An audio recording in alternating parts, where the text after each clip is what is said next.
Katie Brooks wiped the sweat from her forehead as she pushed through the thick green leaves.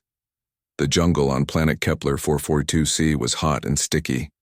Everything smelled like wet earth and rotting plants. She had been walking for 3 hours with her squad, and her legs were getting tired. This was her first mission off Earth. 3 months ago, she was just a regular Marine from Texas. Now she was walking on an alien planet with creatures she had only seen in pictures. The 22-year-old soldier tried to look confident, but inside she felt nervous. "Keep up, human," said Vextal, the squad leader.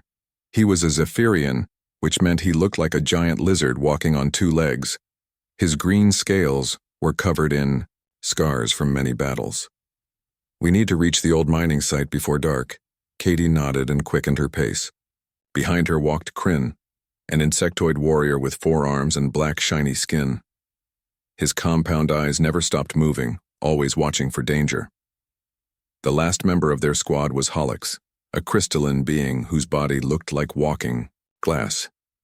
When he moved, his body made soft, chiming sounds. They were checking the abandoned mining facility for pirate activity. Someone had been stealing equipment from nearby colonies, and the Galactic Defense Coalition thought this old site might be their base. Katie adjusted her plasma rifle and tried to ignore the strange sounds coming from the jungle.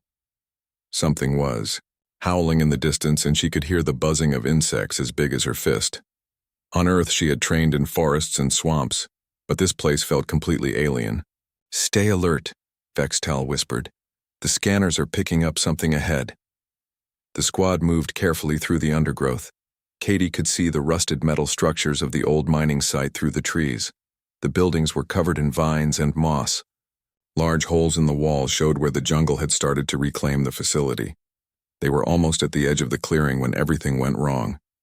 Bright nets made of crackling energy suddenly flew through the air.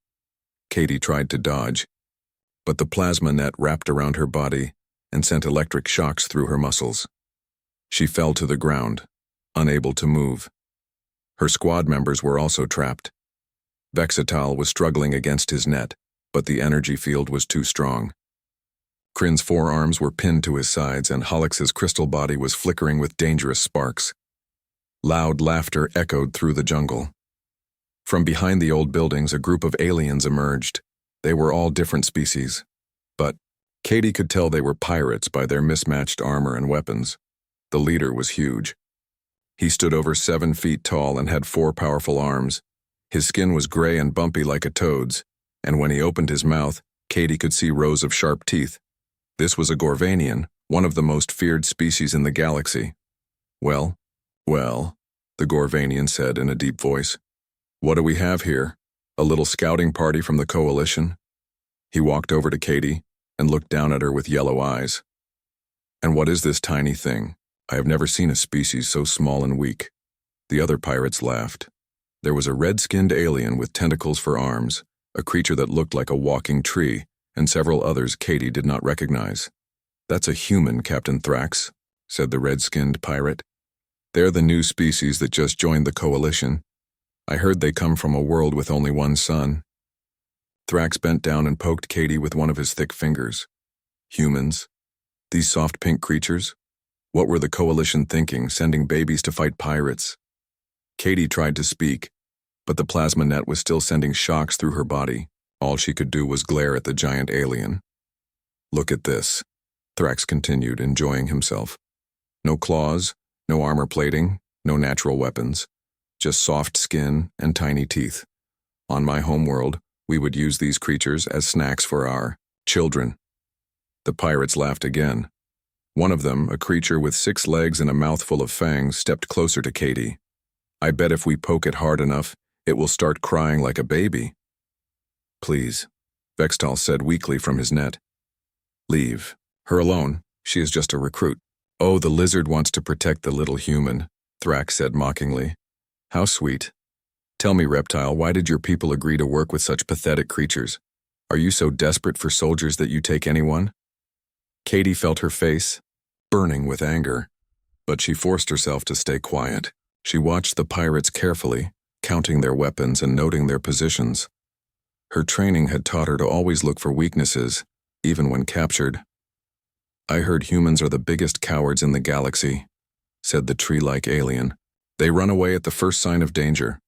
Some traders told me that human colonies pay protection money to anyone who threatens them." "Is that true, little human?" Thrax asked Katie. "Are your people too weak to fight for themselves?"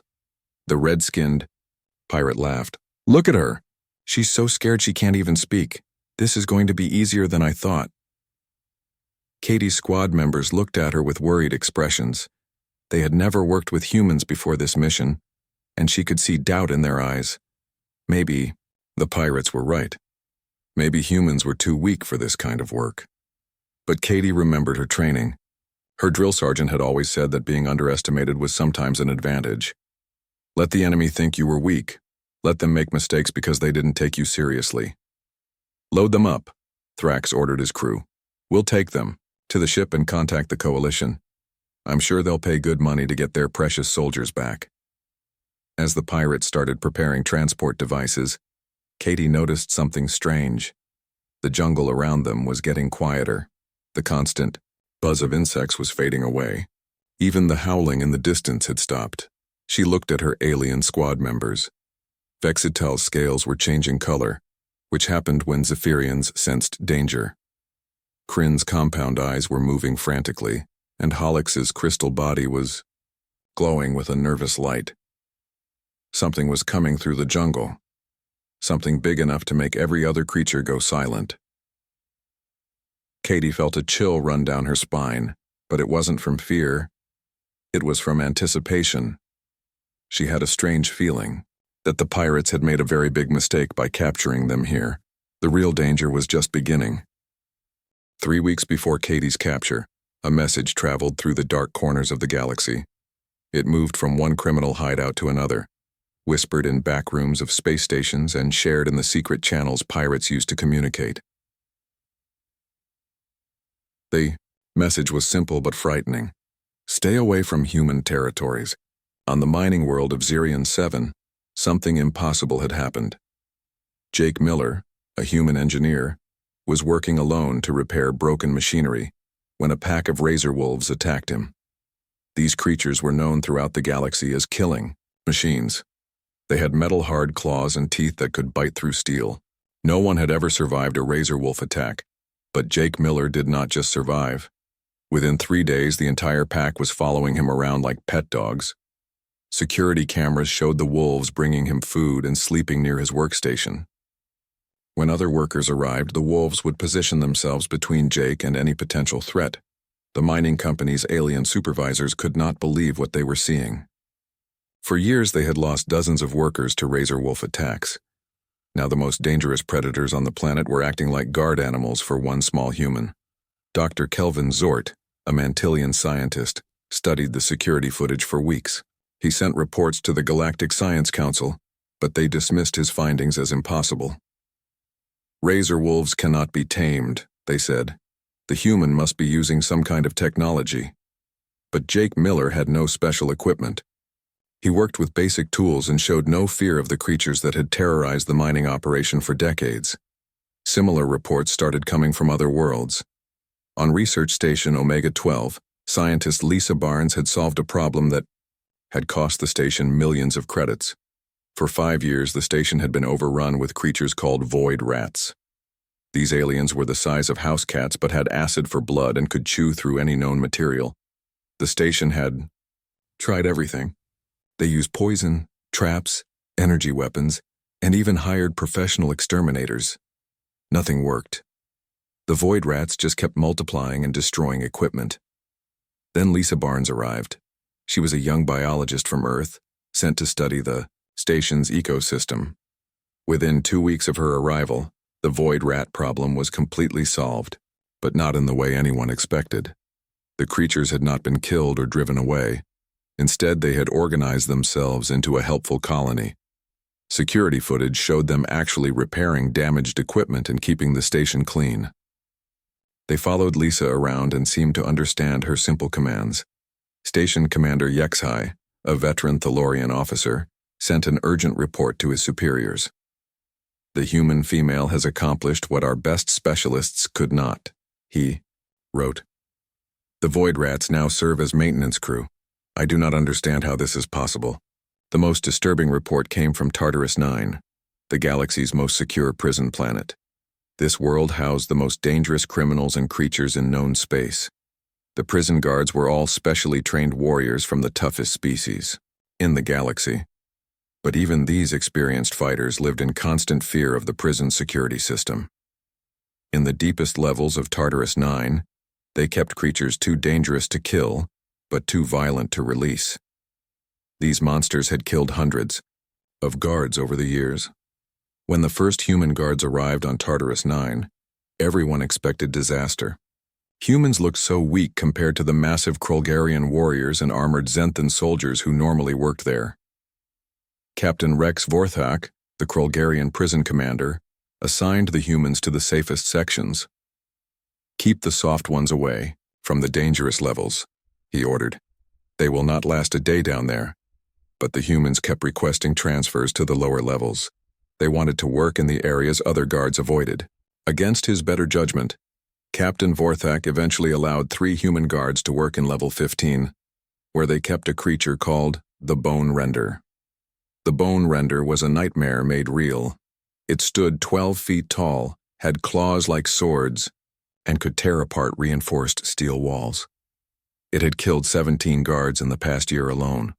Even looking at it through the energy barriers made veteran warriors nervous. The human guards walked down to level 15 like they were going to check the mail. Captain Vorthak watched through security cameras, expecting to witness 3 gruesome deaths. Instead, he saw something that gave him nightmares for weeks. The Bone Render, upon seeing the humans, had stopped its constant pacing and roaring. It moved to the front of its cell and made soft whimpering sounds. When human guard Danny Brooks got close to the energy barrier, the massive creature actually lay down and rolled over like a dog wanting its belly rubbed. Within a month, the humans were walking freely through every level of the prison. Creatures that had been impossible to manage for decades became calm and cooperative when humans were nearby. The death rate among guards dropped to 0 almost overnight. These reports spread through the criminal underground like wildfire. Pirates, smugglers, and raiders began sharing stories about humans and their strange effect on dangerous creatures. Some called it magic. Others thought humans had secret technology that could control animal minds. But the smart criminals came to a different conclusion. They realized that humans possessed something that made them incredibly dangerous in ways the galaxy did not yet understand. If the most feared predators and monsters treated humans like pack leaders, what did that say about humanity's true nature? Veteran. Pirate Lord Kasich the Terrible issued a warning to all his crews. Humans may look weak, but there is something wrong about them.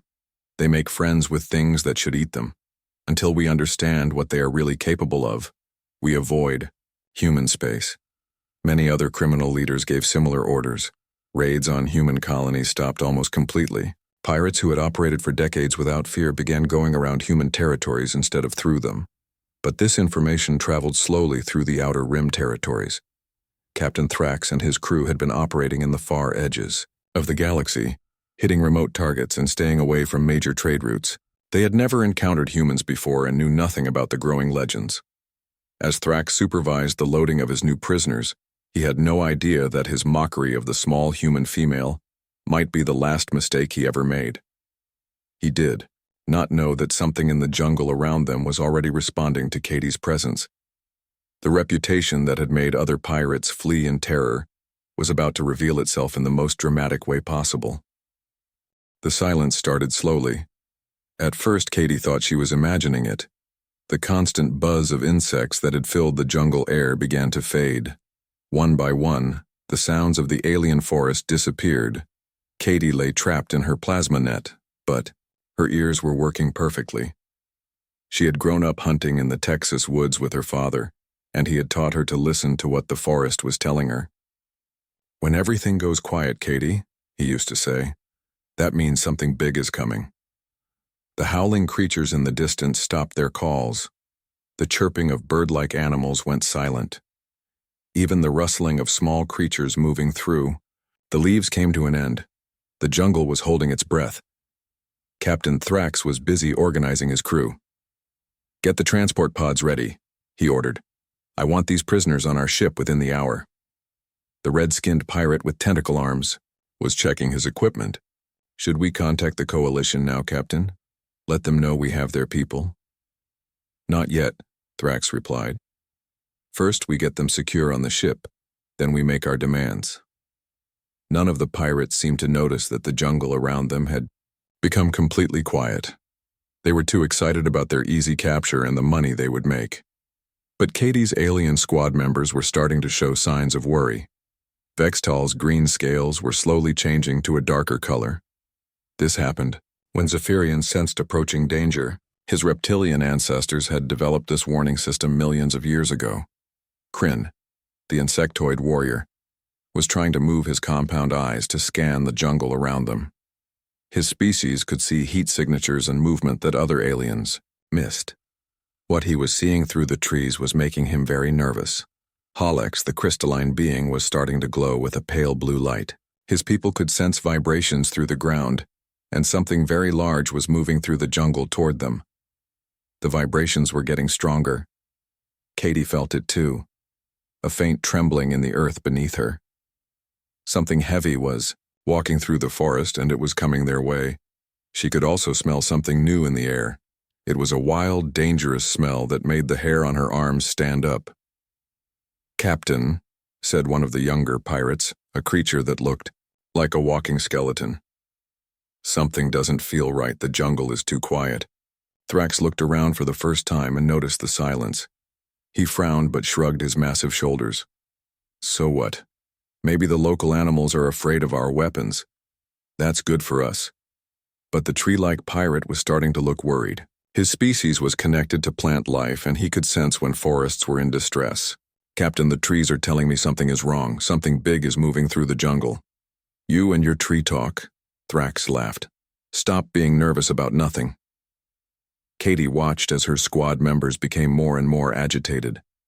Fextel was trying to speak to her with his eyes, warning her about something. Kryn was making soft clicking sounds, which his species did when they were frightened. Holex was glowing brighter, his crystal body reflecting his growing fear. The smell in the air was getting stronger. It reminded Katie of the big cats she had seen at the zoo back on Earth, but much more intense. It was the smell of a predator, something that killed for a living. Then she heard it. A sound so soft that most species would have missed it completely.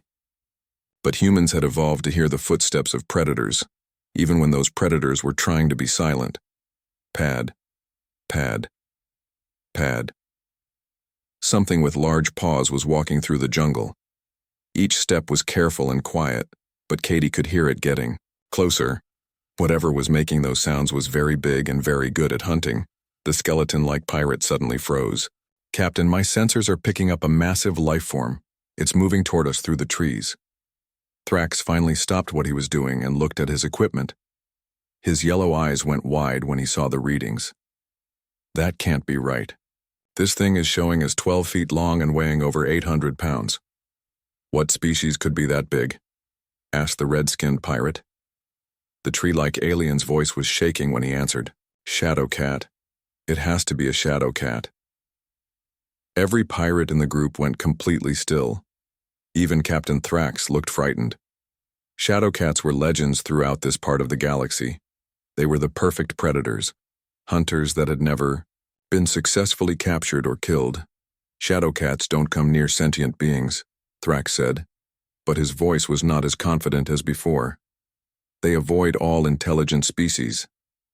Tell that to the shadow cat, whispered the skeleton pirate, pointing at his scanner, because it's only 50 meters away and still coming.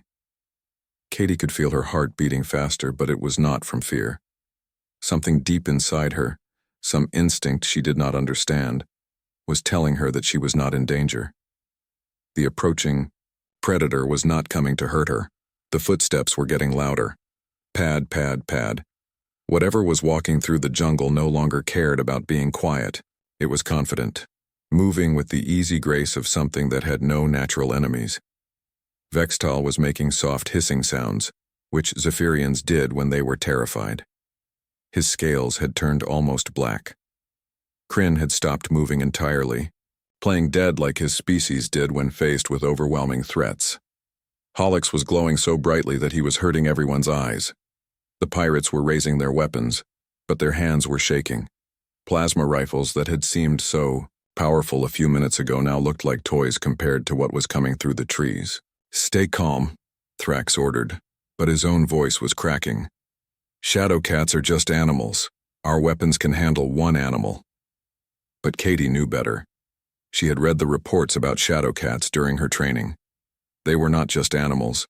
They were apex predators that had evolved on a world full of dangerous creatures. Their claws could cut through steel. Their teeth could crush bone. Their reflexes were faster than any known species. And most importantly, no one had ever survived a shadow cat attack by fighting. The few beings who had lived through encounters with these creatures had done so by running away or hiding. The footsteps stopped just outside the clearing. Katie could hear breathing, deep and slow. Whatever was watching them from the jungle was taking its time, studying the situation. Then two eyes appeared in the darkness between the trees. They glowed with an eerie yellow light and were positioned about 6 feet off the ground. The eyes stared directly at Katie, ignoring everyone else in the clearing. For a moment that seemed to last forever. Human and predator looked at each other across the space between them. Katie felt something she had never experienced before. It was like recognition, as if the creature in the jungle somehow knew her. The shadow cat was about to make its entrance, and Katie had the strangest feeling that everything was about to change. The shadow cat stepped out of the jungle like a living nightmare. Katie had seen pictures of these creatures in her training files, but nothing had prepared her for seeing one in person. The beast was massive, easily 12 feet from nose to tail. Its shoulders came up to her chest and she was still lying on the ground. Black fur covered its entire body, so dark it seemed to swallow the light around it. The creature moved without making a sound. Its huge paws touched the ground like it was walking on air. Muscles rippled under its midnight coat as it entered the clearing. This was not just an animal. This was death-given form. A perfect killing machine that had been hunting on this world for millions of years. Captain Thrax and his pirates were frozen in terror. The massive Gorvanian, who had been so confident just minutes before, was now shaking like a leaf. His forearms held his plasma rifle, but the weapon was pointing at the ground because his hands would not stop trembling. "Nobody move," he whispered to his crew. "Maybe if we stay perfectly still, it will go away." The red-skinned pirate was making a soft whimpering sound. The tree-like alien had gone completely rigid, pretending to be an actual tree. The skeleton creature was trying to make himself invisible behind a pile of equipment, but the shadow cat was not interested in any of them. Its glowing yellow eyes were focused entirely on Katie. The massive predator walked across the clearing as if the pirates did not exist, moving directly toward the trapped human. Katie's alien squad members were sure they were about to watch her die. Vextal's scales had turned completely black and he was making prayer sounds in his native language. Kryn had curled up into a ball, which his species did when they expected death. Holix was glowing so brightly he looked like a small star. The shadow cat stopped just 3 feet away from Katie. Up close she could see every detail of the magnificent creature. Its fur was not just black, but seemed to contain tiny sparkles, like stars in a night sky. Its claws were longer than her fingers and looked sharp enough to cut through steel. Its teeth were like white daggers in a mouth that could easily fit her entire head. But what struck Katie most were the creature's eyes. They were intelligent, far more intelligent than any animal she had ever seen. There was wisdom there, and curiosity, and something that looked almost like kindness. The shadow cat lowered its massive head and sniffed at Katie. Its nose was as big as her fist, and she could feel its warm breath on her face. The creature was examining her scent, learning about her in a way that no human could understand. Katie's heart was beating so fast she thought it might explode, but she was not afraid. Every instinct she had should have been screaming at her to run, but instead she felt calm. This creature was dangerous to everyone else in the clearing, but somehow she knew it would not hurt her. The shadow cat finished sniffing and made a sound that no one expected. It was purring. The deep rumble started in its chest and spread through its entire body. The sound was so low and powerful that it made the ground vibrate beneath them. "Impossible," breathed the tree-like pirate. "Shadowcats don't purr. They only make that sound when they're happy." The massive predator moved even closer to Katie. With movements that were incredibly gentle for such a large creature, it began to nuzzle her face with its huge head. The fur was softer than Katie had expected, like touching a cloud made of midnight. Captain Thrax's mouth fell open. What is happening?" Katie slowly lifted her bound hands. The plasma net was still wrapped around her, but she could move her arms enough to reach toward the Shadowcat's head. She expected the creature to pull back or maybe snap at her, but instead it pushed its head against her hands. She touched the massive predator's forehead, and the purring got even louder. The Shadowcat closed its eyes and leaned into her touch, like an enormous house cat enjoying being petted. Katie could feel the creature's contentment through the rumbling vibrations in its chest. "This cannot be real," Vexital whispered. "Shadowcats kill everything they meet. They are solitary hunters. They do not show affection to any species." But Katie was experiencing something that defied all known science about these creatures. The Shadowcat was treating her like a beloved friend, like someone it had been waiting to meet its entire life. The massive predator rubbed its head against her shoulder and continued purring. The pirates were watching in complete shock. Their most feared enemy, the creature that could kill them all without effort, was acting like a gentle pet with their human prisoner. "Captain," the skeleton pirate whispered, "what do we do?" Thrax had no answer. He had raided dozens of worlds and faced every kind of danger the galaxy could offer, but he had never seen anything like this. A creature that should have torn them all apart was instead showing love to the species he had called the weakest in the galaxy. The Shadowcat suddenly lifted its head and looked directly at Captain Thrax. The purring stopped, and the creature's expression changed completely. The kindness it had shown Katie was replaced by something cold and deadly. This was the look of a predator deciding whether something was worth killing. Thrax took a step backward, and his crew moved with him. The Shadowcat's lips pulled back to show its massive fangs. A low growling sound came from deep in its throat, and the sound made every alien in the clearing want to run, screaming into the jungle. "It's protecting her," the red-skinned pirate said in a voice filled with terror. "The Shadowcat is protecting the human." Katie looked up at the magnificent creature that had somehow decided she was worth defending. She had no idea why this was happening, but she could feel the bond that had formed between them. It was deeper than friendship, deeper than trust. It was like they recognized each other as kindred spirits. The Shadowcat moved to position itself between Katie and the pirates. Its massive body blocked their view of her, and its stance made it clear that anyone who wanted to hurt the human would have to go through the galaxy's most dangerous predator first. Captain Thrax realized that everything had changed. The weak little human he had been mocking was now under the protection of a creature that could kill his entire crew in seconds. The balance of power in the clearing had shifted completely, and he was no longer the one in control. The Shadowcat's yellow eyes never left the pirate captain's face. The message was clear. The human was under its protection now, and anyone who threatened her would face the consequences. Katie smiled as she felt the massive predator's warmth beside her. For the first time since being captured, she was not worried about what would happen next. She had found an ally in the most unexpected place, and she could sense that the real confrontation was just beginning. The Shadowcat began to circle the pirates like a hunter stalking its prey. Its massive paws made no sound as it moved, but every step radiated deadly intent. The creature's yellow eyes never left Captain Thrax, and its lips remained pulled, back to show its enormous fangs. Katie watched from the ground, still trapped in her plasma net but no longer feeling helpless. The bond she shared with the Shadowcat was growing stronger by the minute. She could sense the creature's emotions, and right now it was very angry at the aliens who had dared to threaten her. "Captain," the red-skinned pirate whispered, "we need to leave. Now." Thrax was trying to keep his plasma rifle pointed at the Shadowcat, but his hands were shaking so badly he could barely hold the weapon. "Everyone stay calm," he said. though his own voice was cracking with fear. "It's just one animal. We have superior firepower."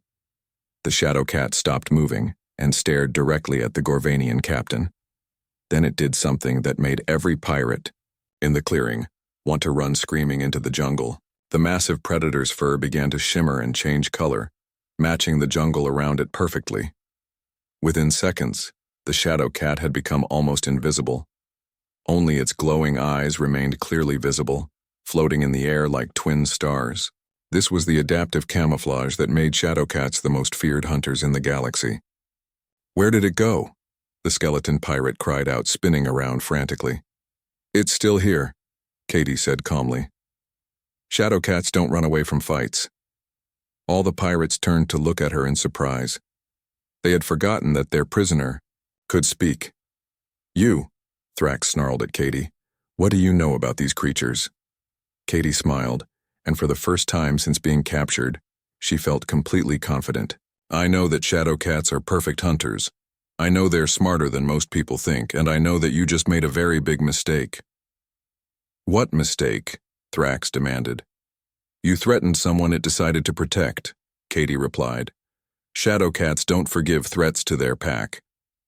The invisible predator moved again, and the pirates could hear its breathing coming from different directions. The creature was using its camouflage to confuse them, moving around the clearing like a ghost made of death and darkness. "This is impossible," the tree-like pirate moaned. "Humans can't bond with shadow cats. No species can bond with shadow cats." Katie looked at her alien squad members who were watching everything with amazement and growing hope. "That's where you're wrong," she said. "Humans have a special relationship with predators. We always have." She thought about all the reports she had heard during her training. Jake Miller and his razor wolves, Lisa Barnes and her void rats, the human guards on Tartarus 9 who walked safely among the galaxy's most dangerous creatures. "On my home world," Katie continued, "humans lived alongside predators for millions of years. We learned to understand them, and they learned to understand us. We're not weak, we're just different." Captain Thrax was getting more desperate. "Shut up! You're just a tiny, weak creature from a nothing planet." The shadow cat suddenly materialized right behind the skeleton pirate. The creature's camouflage dropped instantly, revealing its massive form just inches from the terrified alien. The pirate let out a scream and tried to run, but the shadow cat was faster. One massive paw knocked the skeleton creature to the ground. The shadow cat pinned him there easily, its claws extended just enough to pierce the pirate's armor without killing him. The message was clear. The predator could end any of their lives whenever it chose. "Please," the skeleton pirate begged. "I surrender. I surrender." The other pirates were backing away slowly, but the shadow cat was watching all of them. Its head turned toward each alien in turn, and they could see their own deaths reflected in its glowing eyes. "Let us go," Thrax pleaded. "We'll release your people and leave this planet. We'll never come back." Katie struggled against her plasma net. "The decision isn't yours to make anymore," she said. "This is its territory now, and you threatened its pack." The shadow cat looked at Katie, and she could see the question in its intelligent eyes. The creature was asking for permission, waiting, for her to decide what should happen to the pirates. Katie thought about all the innocent people these pirates had probably hurt over the years. She thought about how they had mocked her and called humans weak, but she also thought about what her father had taught her about showing mercy to defeated enemies. "Let them go," she said quietly to the shadow cat. "But make sure they understand the message." The massive predator seemed to nod in understanding. It released the skeleton pirate and moved toward Captain Thrax. The Gorvanian tried to raise his weapon, but the shadow cat was too fast. One swipe of its paw sent the plasma rifle flying across the clearing. The shadow cat grabbed Thrax by his armor and lifted the massive alien off the ground like he weighed nothing. The creature brought the pirate captain close to its face and let out a roar that shook the trees around them. The sound was unlike anything Katie had ever heard. It was the voice of every predator that had ever hunted, the sound of nature itself declaring war on those who threatened its chosen ones. When the roar ended, Thrax was unconscious from fear. The shadow cat dropped him to the ground and turned to look at the other pirates. Each alien took the hint and began running toward their ship as fast as their legs could carry them. Within minutes, the clearing was empty, except for Katie, her squad, and the Shadow Cat. The massive predator used its claws to carefully cut through Katie's plasma net without harming her.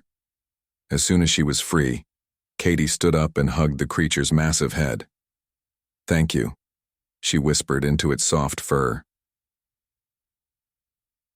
"Thigh," Shadowcat purred again, that deep rumbling sound that made the ground vibrate.